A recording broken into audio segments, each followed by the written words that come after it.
I've spent the last year and a half traveling the United States and Mexico, but none of my travels weighed as heavily on my heart as my short time in Washington.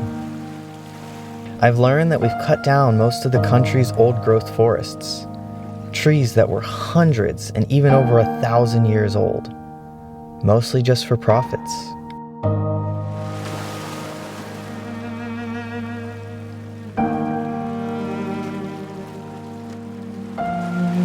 I visited an Indian reservation and saw what the world could be like if we didn't only try to maximize profits.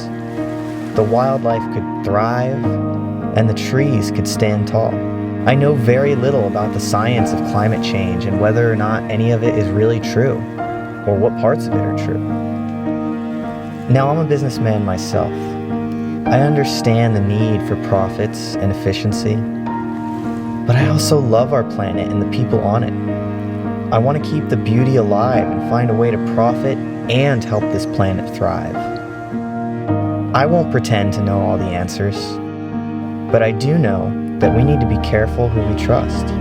I know that even the big oil companies and the world's leaders have a lot to benefit from pretending to be green, but behind their words may lie hidden agendas.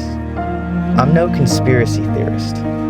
I'm just a guy who loves the planet I was born into and wants to see it thrive. So come with me on my journey to travel the world and learn about how we can protect it together. Let's not let politics divide us. Instead, let's come together and fight for one mission, the mission of a better future for ourselves and the people that come after us.